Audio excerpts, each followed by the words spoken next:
Good morning, I'm Maiki Oreta and you're watching Business 360, where we break down the numbers, connect the dots, and give you the developments and the insights you need to navigate, adapt, and lead. Let's dive right in. Bank lending loses steam. Loans from universal and commercial banks slow to their weakest growth in 9 months. That's according to the Bangko Sentral. More ghost projects are uncovered. The Commission on Audit flags 4 fully paid but fake or substandard flood control works in Bulacan. The U.S. government shutdown hits day 2, and Democrats say they're ready to negotiate. First, let's take a look at how global financial markets performed overnight. Wall Street closed higher, lifted by gains in the tech sector, which offset uncertainties from private labor market data on the second day of a U.S. government shutdown. With official government data unavailable, investors rely on alternative sources. A report from global outplacement firm Challenger, Gray, and Christmas shows that U.S. employers announced fewer layoffs in September, although hiring plans so far this year remain at their lowest level since 2009. This comes after weaker than expected ADP national employment reports.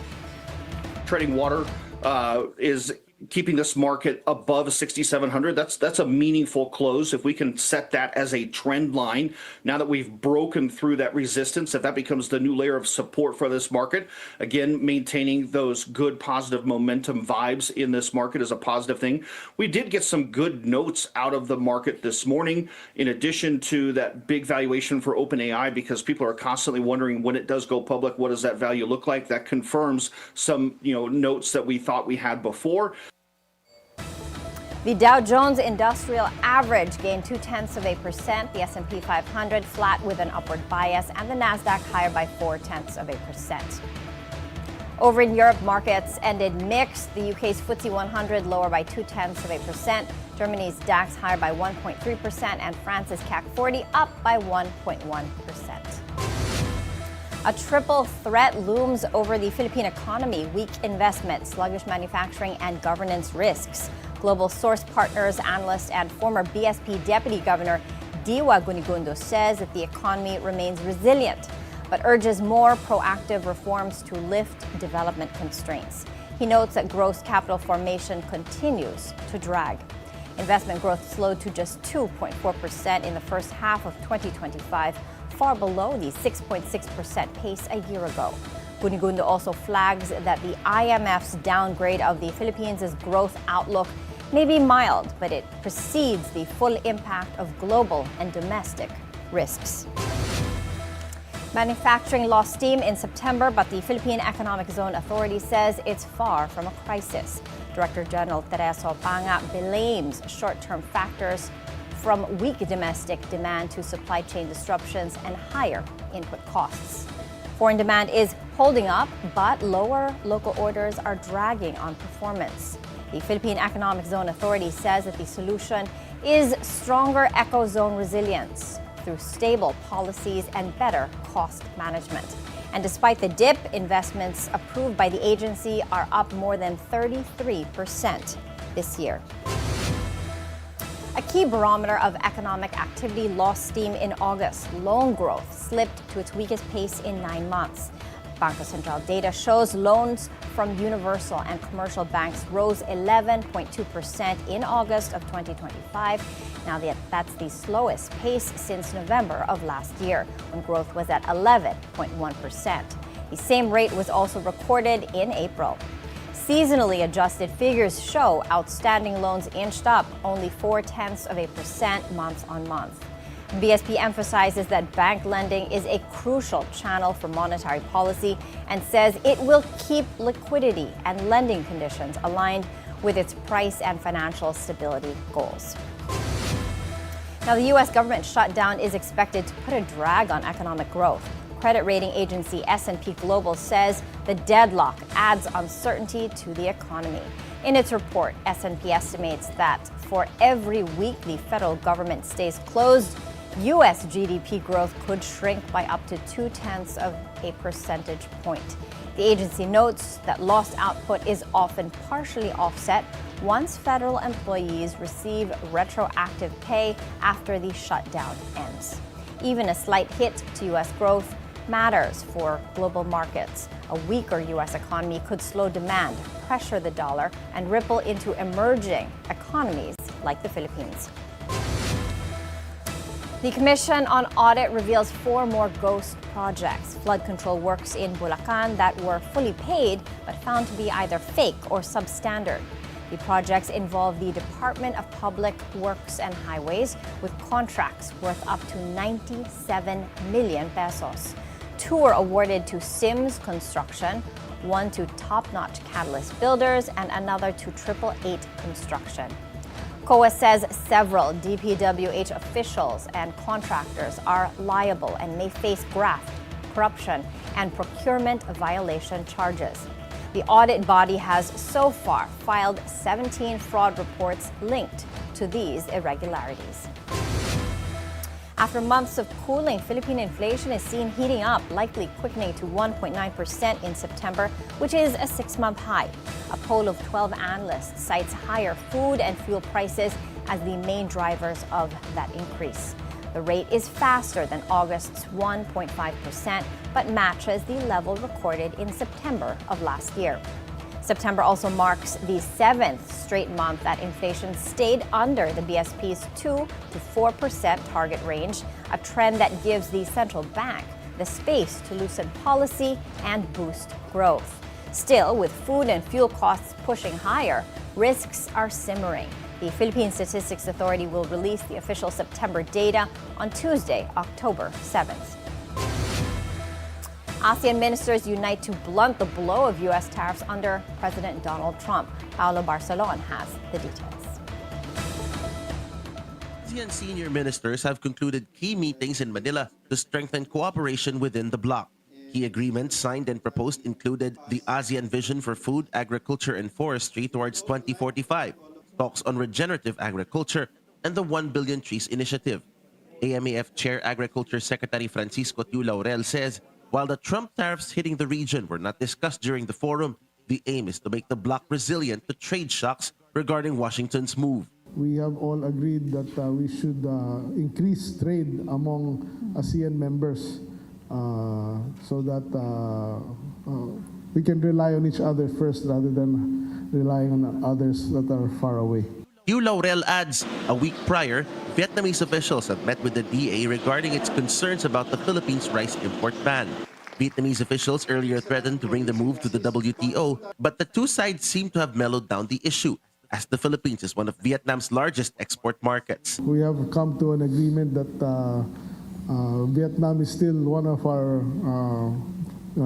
closest and one of our best suppliers of rice, and we will just continue to work together for rice stability in our region and for them to continue to supply the Philippines with rice once we lift the import ban sooner or later. Laurel also reveals that the agency has allowed limited imports of onions and carrots to stabilize prices, citing the effects of recent typhoons on local harvests. The DA says prices of red onions have already gone up to 140 to 160 pesos per kilo, and that local stocks are being held by traders, making him quietly issue import orders. What has increased from my personal monitoring of the various agricultural products that are in our wet markets, it's the vegetables that have actually really increased. From ginger to bell pepper to onions to others, even sili. 3,000 to 5,000 metric tons of red and white onions have already arrived as early as October 1st, earlier than the agency's initial target of October 15th. Secretary Tiu Laurel says onion imports will stop 1 month before local harvests in February. The ASEAN ministers also met with their +3 counterparts, Japan, China, and South Korea, to reaffirm commitment to advancing agricultural resilience, sustainability, and food security across the region. Paolo Barcelon, Bilyonaryo News Channel. Philippine electronics exports are on track to hit $110 billion within 5 years, a major boost for the country's biggest export earner.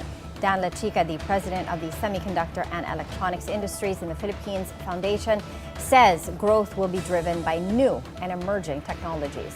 But he warns that risks remain, from global uncertainty to geopolitical pressures such as U.S. tariffs. Electronics make up more than half of the Philippines' exports, making the sector crucial to jobs, dollar inflows, and peso stability. We're taking a quick break. Please stay with us as we dive deep into the numbers and the narratives that matter most to your bottom line.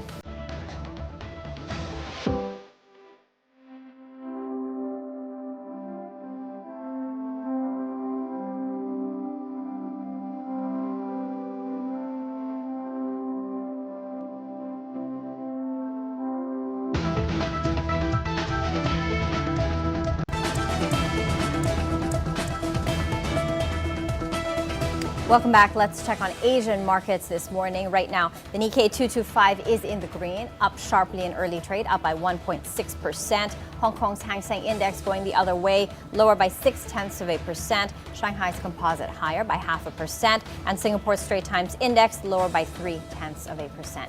Here at home, Philippine shares extended their winning streak for a second day yesterday. PSE Index edged up by 0.2% to close at 60.39. Only the property index finished lower, while mining and oil led the gains with a jump of over 2%. Value turnover reached 5.6 billion pesos. Now, over the near term, investors are watching global rate signals and domestic headlines, with the Bangko Sentral's Monetary Board meeting this month expected to provide the next big cue for our market. Now, taking a look at the PSE Index right now, as of 10:17, the main index is trading to the upside, up by 0.1% to 60.46. The broad all shares index up as well, up by 0.1% to 36.64. Taking a look at the sub-indices, we are looking at a mixed picture. The industrial, the property and services counters are in the green, while the financials, holding firms, and mining and oil counters are limiting the market's advance. Total volume traded is light at 78 million shares, valued at 684 million pesos. Market breadth is bullish, with 78 advancers, 39 decliners, and 50 stocks unchanged. Taking a look at the currencies, the peso opened at 58.12 against the greenback, down from its previous close of 58.08. On the corporate front, property giant Ayala Land is investing 10.3 billion pesos in its biggest mixed-use development in Mindanao, a 204-hectare nature-inspired estate called Hacienda in Davao's Toril district. The project will be built in partnership with Anflocor, the Florendo family's Davao-based conglomerate. Hacienda marks Ayala Land's 54th estate nationwide and is expected to help drive Davao City's economic growth. President and CEO Maynilad noted that Davao has been on Ayala's radar since the 1970s. The company was the first major developer to enter the city with Insular Village in 1976. The investment signals growing confidence in Mindanao as a property and business hub, with potential multiplier effects on jobs, trade, and infrastructure. Maynilad is making waves ahead of its planned IPO, eyeing a takeover of the Villar Group's embattled Prime Water.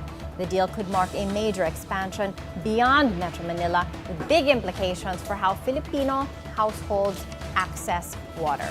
The utility, which serves over 1.7 million households in provincial areas, has drawn criticism for service interruptions and poor water quality.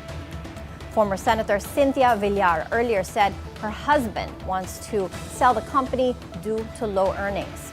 An industry expert calls the move strategic, citing its wide network outside of the capital. Maynilad is targeting to raise up to 34.3 billion pesos from that offering.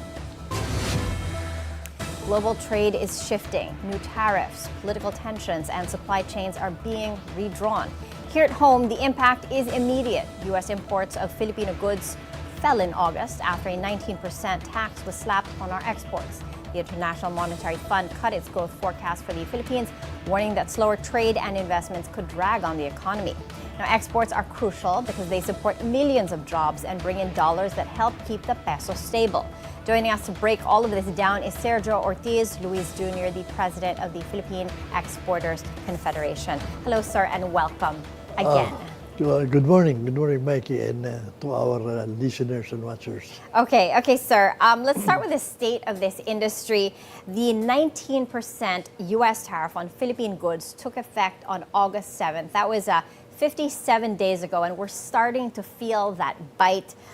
With export growth, it slowed to 4.6% in August. That's our weakest finish in 8 months. How would you describe the state of our export sector today, sir? Well, our export to the U.S. Is 15% of our total export, and but from the U.S. side, it is only what 1%. But half of that is electronics. The other ones is garments, furnitures, coconut products. But these are the heavy employers. Unfortunately, they're the ones suffering. No? The electronics is not yet affected, but from the projection of originally 10% growth, which they tapered down to 5%. Now I think they probably be flat or at the most 2% growth. And our export to the U.S. Has been affected, and I think this semester our export will lose about $2 billion because of these changes. And of course, we know that Hong Kong overtook the U.S. Last August as the #1 export destination. That shows to prove that we're trying to shift. Yeah, we are trying to shift to other areas, but it's easier said than done. Correct.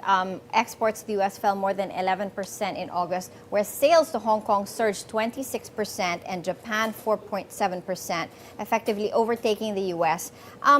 Is there realistic hope, sir, that we can negotiate for a better rate, or are exporters, is this going to be the new normal for them? I don't think that there is a chance to negotiate. Our hope is that they treat our competitors worse than they are treating them now. But to improve I don't think we have any leverage to offer to be able to improve our rates. Okay, as we shift, sir, we've got to look at all markets and we have to stay nimble. Can Asia realistically, it's the nearest, can it make up for that lost demand in the U.S.? I don't think it is possible because most of the products we're competing with each other. So we have to look for other market, perhaps in EU, in the Middle East, and of course in ASEAN, where we can have complementary export. Okay, looking at the whole picture, electronics still make up over half of our export basket. Thankfully, no tariffs on that just yet, but we don't know what Trump's going to do. Electronics, that is 3.87 billion. In August alone, shipments are at 3.87 billion US dollars, but overall growth slowed. Our reliance on electronics as exports, it seems like a strength, but it's also an Achilles heel. It's steady income and employment, but at the same time, parang all our eggs are in one basket, sir. Yes, What do you think of this situation?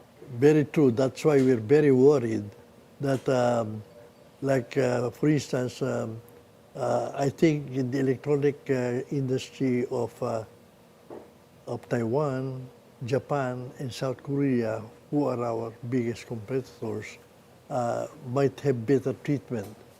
And that would mean that our electronics industry here might start, the policy of the U.S. now is Manufacture in the unless you US. manufacture in the U.S., Yes.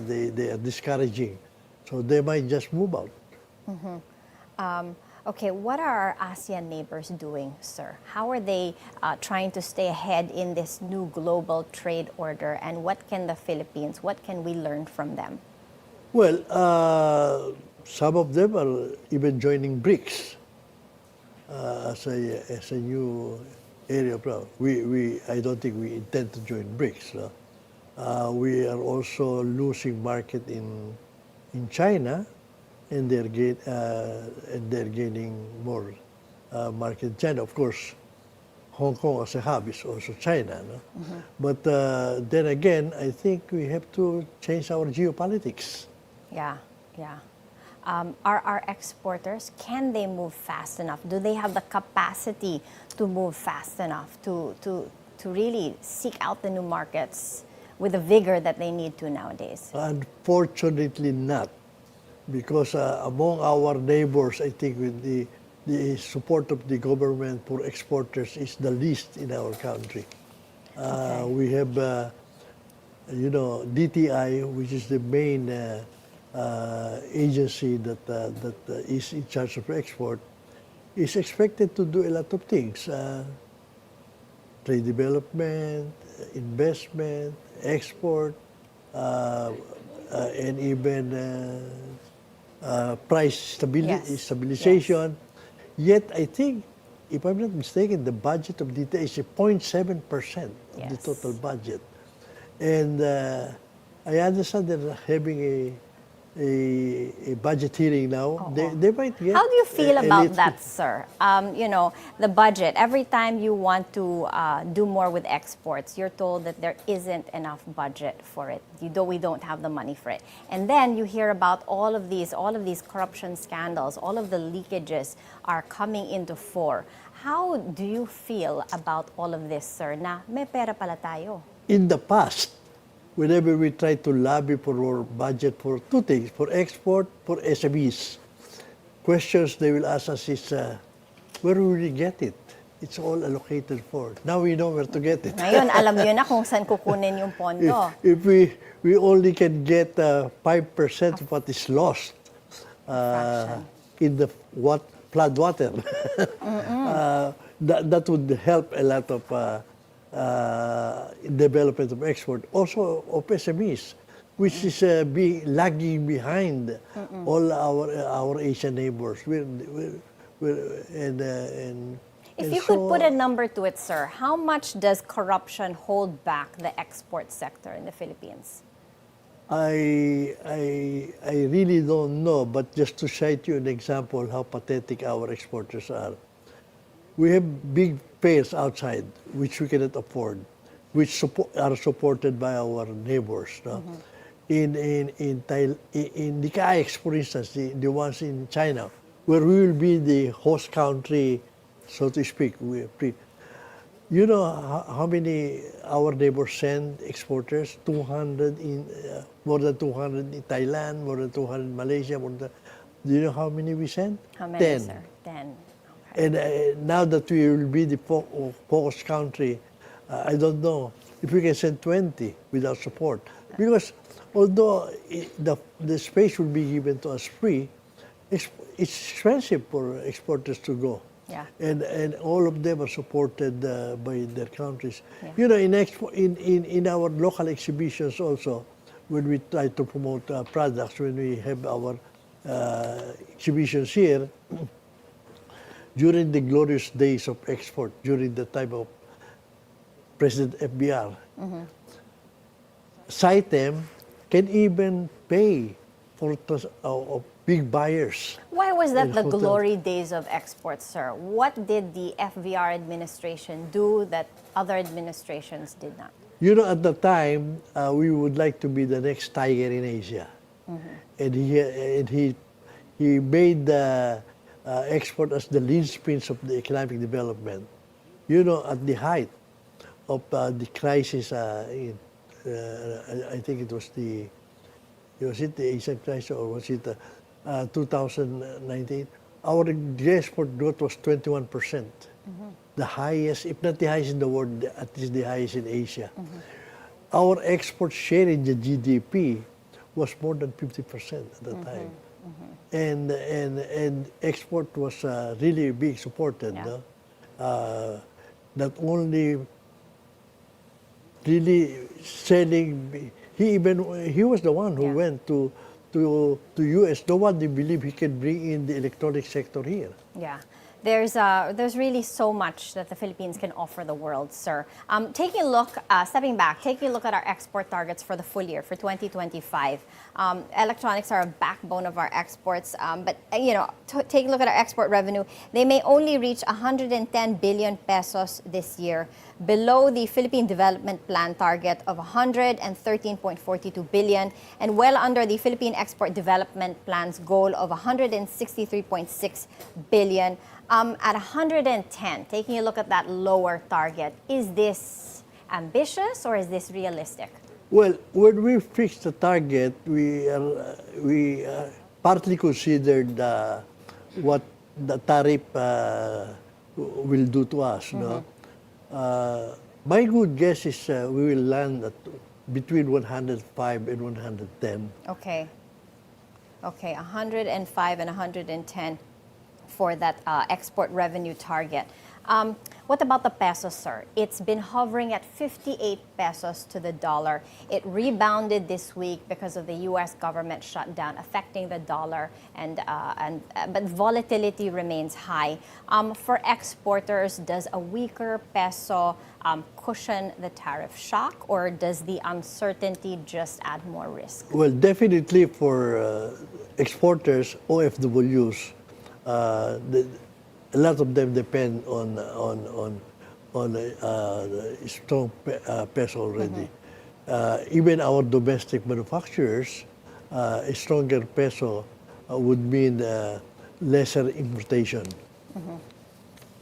Okay. Bottom line, sir, if exports keep underperforming, what would be the broader impact on the Philippine economy? Well, loss of investment, expansion will be held.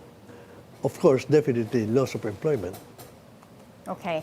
What's your message to policymakers, to this administration now? What would you like to see them do in the next 12 months, an urgent, top priority to really help the export sector? Well, I think first and foremost, please give some budget, to a realistic budget, so that, and not even nearing our competitors, but something that is reasonable. So what's that amount, sir? What's a reasonable amount? I think the budget of DTI now is 10 billion. Maybe double it. Okay. What is 10 billion compared to some projects that we are not doing? When you put it into context, right? And what would you do with that 10 billion, Oh, sir? incidentally, I think they're all going now to social welfare, or so maybe give it part of. Let's not look at this as expense. Let's look at it as investment. As an investment, okay. Also give to the SME. Okay. How would you put that to work, sir, that amount? Well, of course, that will be used for development of projects, product developments, and marketing. Yeah. Improving some our postings. Our postings, you cannot even help exporters. They have no budget. Yeah. Okay. Right. It'll be nice to see our export sector shine. Thank you so much for your time, sir. Well, thank you so much also for the opportunity. Yes. Sergio Ortiz Luis Jr., the president of Phil Export. Now we're taking a short break. Business 360 will be right back.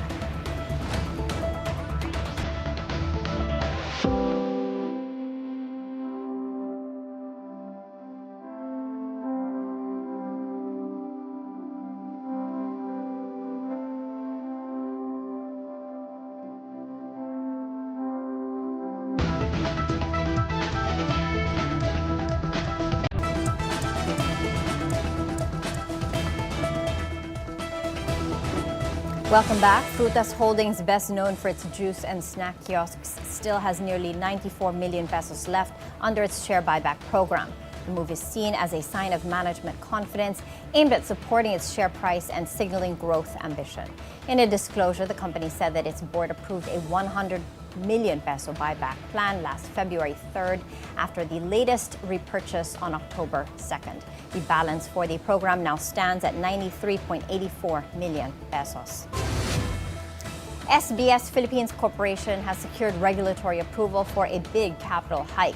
In a disclosure, the company said that its board approved last March 20, 2023, the amendment of its articles of incorporation to raise authorized capital stock to 2.75 billion pesos, divided into 2.75 billion common shares at 1 peso par value each.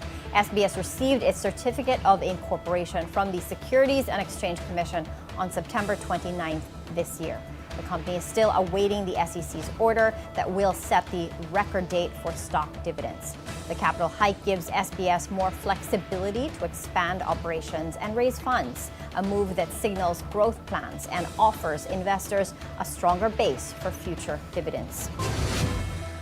The flood control scandal remains very much top of mind, and now former presidential spokesperson, Attorney Edwin Lacerda, is urging the Independent Commission for Infrastructure to hold public hearings into the probe.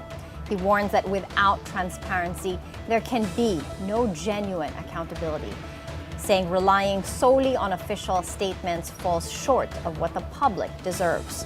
On BNC's At the Forefront, he stressed that public trust depends on openly witnessing the process. Ang balita ko, may isa lang miyembro doon na ayaw i-live yung kayong dalawa. Sabi niyo, transparency is the call of the time. So, bakit ayaw ano bang masama na i-live mo yung hearing na? Marami tayong natututunan sa Senate and House hearing. Bagamat nga sabi nila, bias yung mga hearings yan. But at least something comes out. The call reinforces pressure for open scrutiny in big-ticket infrastructure projects where billions are at stake and public confidence, including investor trust, hinges on transparency. Now, the Department of Public Works and Highways is referring 2 cases of alleged bid rigging to the Philippine Competition Commission. The first case covers contractors Wow Builders, IM Construction, Sims Construction Trading, and St. Timothy Construction, and officials from the DPWH Bulacan 1st District. Evidence from congressional hearings as well as probes by the department and COA indicate procurement irregularities. The second case involves SunWest Corporation and regional offices in Mindoro who pushed through with projects despite red flags. Preliminary evidence includes admissions from Pacifico Discaya and Undersecretary Roberto Bernardo before the Senate's Blue Ribbon Committee. Baguio City Mayor Benjamin Magalong is turning his attention to alleged anomalies at the Department of Health. Magalong, who is part of the group's Mayors for Good Governance, says they will look into claims that the agency's medical assistance for indigent program was used for political interests during the last elections. He adds that they have been receiving numerous complaints about the unfair distribution of medical aid. The allegations put new pressure on the health department, raising questions about whether crucial programs for the poor are being manipulated for politics instead of public service. Health funds are under the spotlight. The Department of Health welcomes Mayor Benjamin Magalong's interest in how its medical assistance for indigents program is being dispersed.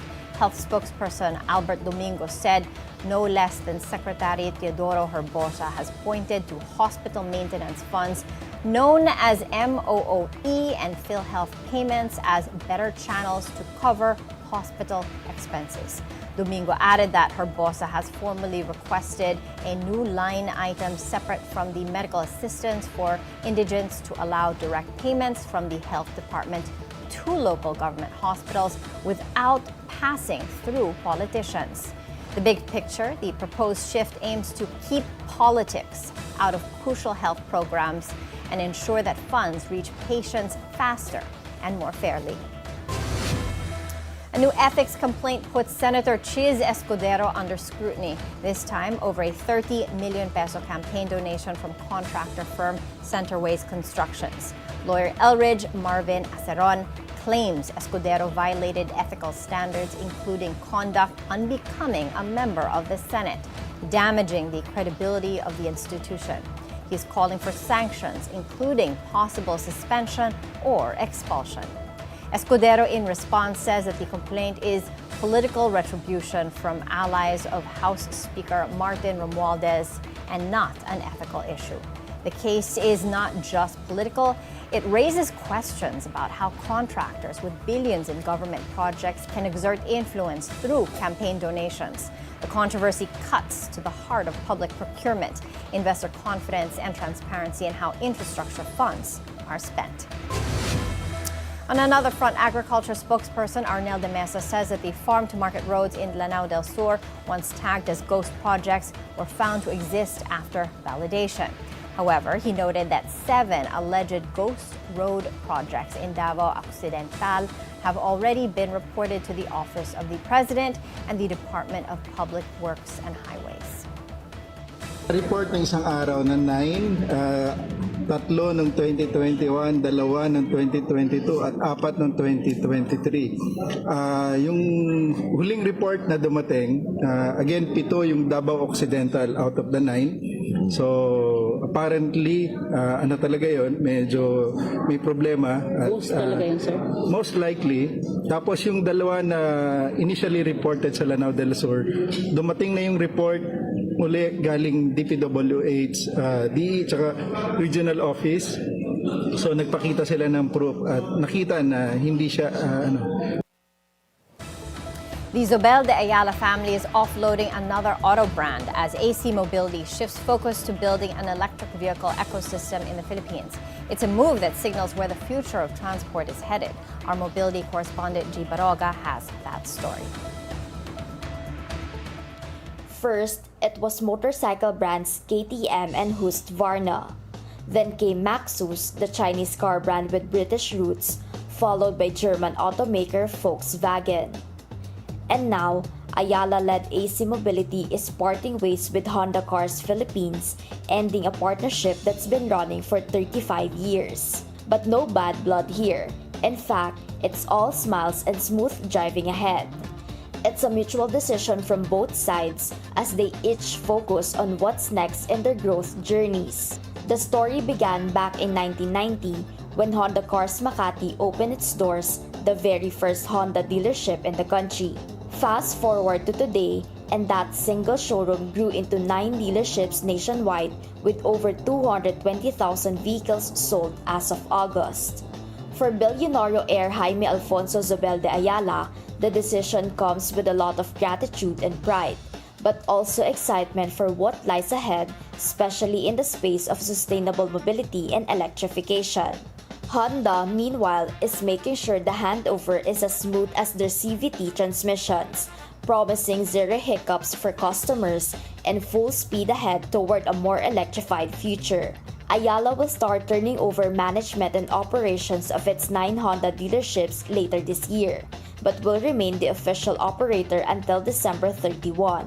As for the rest of its mobility lineup, Ayala still operates Isuzu dealerships and continues to serve as the official distributor of Kia and BYD in the Philippines. For BNC Mobility, G. Baroga. Janet Lim Napoles, the face of the pork barrel scam, is convicted of money laundering by a Pasig court. The Regional Trial Court Branch 158 found her guilty on 13 counts for using fake non-government organizations to hide illegal funds. She was sentenced to 7 to 14 years in prison and ordered to pay over 94 million pesos in fines. The Anti-Money Laundering Council says that this is its second conviction against Napoles, a sign that authorities are stepping up action against illicit financial flows. But beyond politics, the case highlights how money laundering undermines business confidence, puts the country's financial reputation at risk, and could trigger tighter scrutiny of investments and banking transactions in the Philippines. The Senate is calling on the International Criminal Court to place former President Rodrigo Duterte under house arrest, a move that experts say could have unexpected consequences. On Bilyonaryo News Channel's On Point, International Criminal Court Assistant to Counsel Attorney Cristina Conti said that this could even strengthen the prosecution's claim that Duterte still holds strong political influence in the Philippines. She warns that keeping him in the country could create more trouble, but also dismiss concerns about Duterte's health. I am confident this is a jail that is of the highest humanitarian standards. I even remember a a daughter of the president, reporting to their supporters outside that at one time they were, interrupted by a custodial officer asking them, or asking her specifically, what her father's favorite music was, so that it could help him ease into the conditions at the jail. Conti also explained why Duterte's family wasn't informed about his reported health scare. Vice President Sara Duterte earlier said that she received information that her father was found unconscious in his room.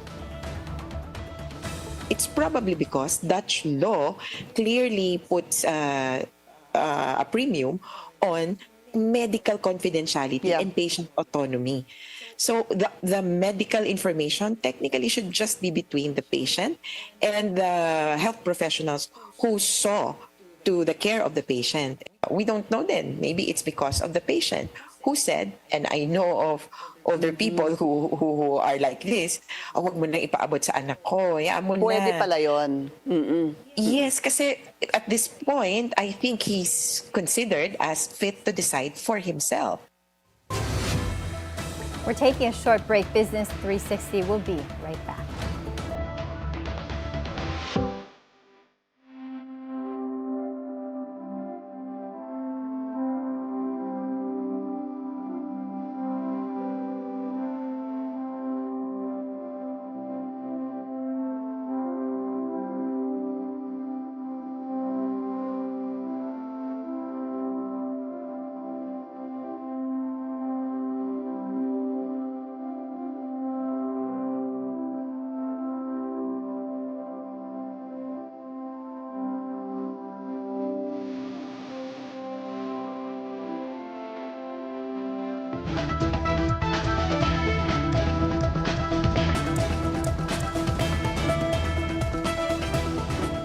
Welcome back. A U.S. government shutdown threatens jobs and projects. President Donald Trump warns federal workers could be fired if the deadlock continues. The federal government partially shut down Wednesday after Congress failed to agree on a funding deal. Only essential services remain open. Trump claims new tariff revenues have started to kick in and could eventually reach $1 trillion a year. But Treasury Secretary Scott Bessent says the number is closer to $500 billion. Trump also says part of the funds would go to paying down government debt, which he warns could soon climb to $38 trillion. Well, there could be firings, and that's their fault. And it could also be other things. I mean, we could cut projects that they wanted, favorite projects, and they'd be permanently cut. So you could say, a lot of people are saying Trump wanted this, that I wanted this closing, and I didn't want it. But a lot of people are saying it because I'm allowed to cut things that should have never been approved in the first place. And I will probably do that. A prolonged shutdown shakes confidence in Washington, risks U.S. dollar volatility, and could spill over to global trade and emerging markets, including ours. Now, still on that shutdown, Democrats say they are open to talk to reopen the U.S. government. Both House Minority Leader Hakeem Jeffries stressed they need to negotiate with someone credible. The standoff in Congress has frozen about $1.7 trillion in funds for government operations. Pay has been halted for roughly 2 million federal workers, with about 7,500,000 ordered not to report to work. The shutdown has also suspended scientific research, financial oversight, and a wide range of other services. Unfortunately, Republicans have shown zero interest in even having a conversation. After the White House meeting, on Monday, we've seen behavior by the president that is unserious and unhinged. And Leader Schumer and myself haven't gotten a single phone call as it relates to a follow-up conversation. We're ready to have that conversation, but we need credible partners on the other side of the aisle. And Donald Trump and Republicans have made clear they wanted to shut down the government. That prolonged shutdown will not just hurt the U.S. economy, it will risk dollar volatility, heightened uncertainty in global markets, and capital flows from emerging economies like the Philippines. Now, on another front, Tesla CEO Elon Musk hits a new milestone, becoming the first person to ever amass a net worth of nearly $500 billion. His fortune was lifted by a rebound in Tesla shares and by surging valuations of his other startups this year. Forbes' Billionaires Index puts his net worth at $500.1 billion. Musk's wealth is tied closely to Tesla, where he holds a more than 12.4% stake as of September 15th. Here's the big picture.